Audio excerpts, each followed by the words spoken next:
ഇന്നത്തെ നമ്മുടെ വീഡിയോ ടെലിപ്പതിനെ പറ്റിയാണ് കേട്ടോ. നമ്മൾ ഒരാളെ പറ്റി ശക്തമായിട്ട് ചിന്തിക്കുമ്പോൾ അപ്പോഴേക്കും അവർ നമ്മളെ പറ്റിയും ഓർക്കാറുണ്ടോ? അല്ലെങ്കിൽ നമുക്ക് ആരെങ്കിലും മിസ് ചെയ്താൽ അവർക്കത് ഫീൽ ആവാറുണ്ടോ? ഇതിനെയാണ് ടെലിപ്പതി എന്ന് പറയുന്നത്.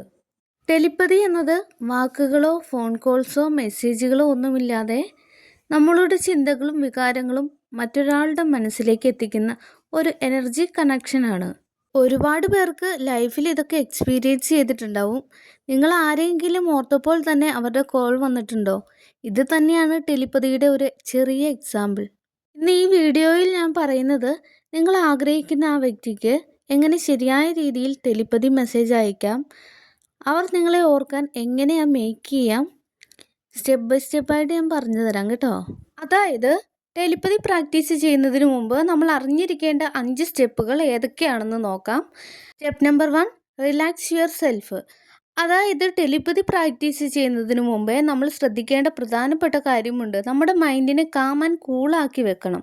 പൂർണ്ണ വിശ്വാസത്തോടെ ആയിരിക്കണം ഇത് നമ്മൾ പ്രാക്ടീസ് ചെയ്യേണ്ടത്.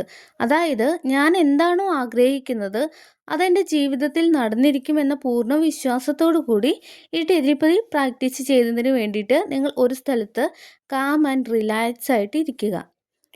ഒരു 3-4 ഡീപ്പ് ബ്രീത്ത് എടുത്തതിന് ശേഷം നിങ്ങൾ എന്താണോ മനസ്സിൽ കരുതിയത് അതെൻ്റെ ജീവിതത്തിൽ നടന്നിരിക്കും എന്ന് വിശ്വസിക്കുക.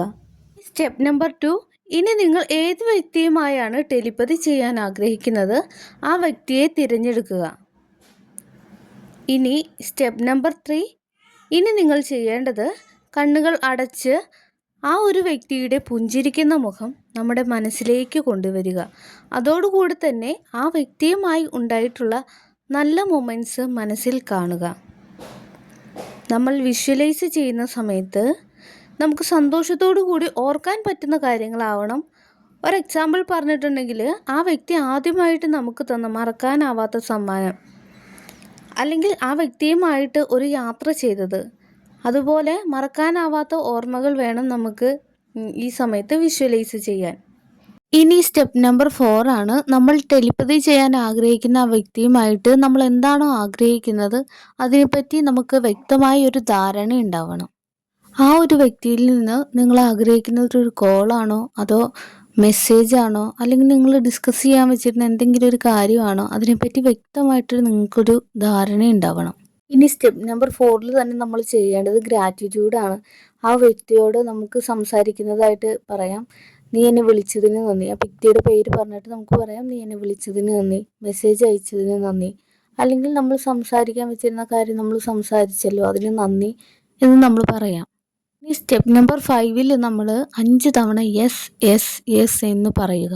ഓരോ തവണ നമ്മൾ യെസ് പറയുമ്പോഴും ആ നമ്മൾ ആഗ്രഹിച്ച വ്യക്തി നമുക്ക് വിളിച്ചതിന് അല്ലെങ്കിൽ മെസ്സേജ് അയച്ചതിന് നമ്മളോട് സംസാരിച്ചതിന് അതിനൊക്കെ നന്ദി സൂചകമായിട്ട് നമ്മൾ ഭയങ്കര സന്തോഷത്തോടെ വേണം പറയാൻ വേണ്ടിയിട്ട്. ഇത് നമ്മുടെ മനസ്സിനെ പറഞ്ഞു ഉറപ്പിക്കുന്ന ഒരു ടെക്നിക്കാണ് യെസ് എന്നുള്ളത്. പിന്നെ ഈ ടെലിപ്പതി ചെയ്തതിന് ശേഷം ഇതെങ്ങനെ നടക്കുമെന്ന് ആലോചിച്ച് അതിനെക്കുറിച്ച് കൂടുതൽ നമ്മൾ ഫോക്കസ് ചെയ്യേണ്ട ആവശ്യമില്ല. കാരണം നിങ്ങൾ ആത്മാർത്ഥതയോടുകൂടി പൂർണ്ണ വിശ്വാസത്തോടുകൂടി ഇത് പ്രാക്ടീസ് ഒരു വട്ടം ചെയ്തിട്ടുണ്ടെങ്കിൽ നിങ്ങൾ ആഗ്രഹിക്കുന്ന എന്ത് കാര്യമാണെങ്കിലും എന്തായാലും നടന്നിരിക്കും. നിങ്ങൾ ആഗ്രഹിക്കുന്ന ഒരു വ്യക്തിയുടെ കോളാണോ മെസ്സേജാണോ ഡിസ്കഷനാണോ എന്തുമായിക്കോട്ടെ 24 മണിക്കൂറിനുള്ളിൽ നിങ്ങളിത് പൂർണ്ണ വിശ്വാസത്തോടെയാണ് ചെയ്യുന്നതെങ്കിൽ ഉറപ്പായിട്ടും നടന്നിരിക്കും. എന്നിരുന്നാലും ചില അവസരങ്ങളിൽ മാത്രം 3-4 ദിവസങ്ങളിലേക്ക് നീണ്ടുപോകാം. എന്നാലും നിങ്ങൾ കാത്തിരിക്കുക, പൂർണ്ണ വിശ്വാസത്തോടെ തന്നെ കാത്തിരിക്കുക.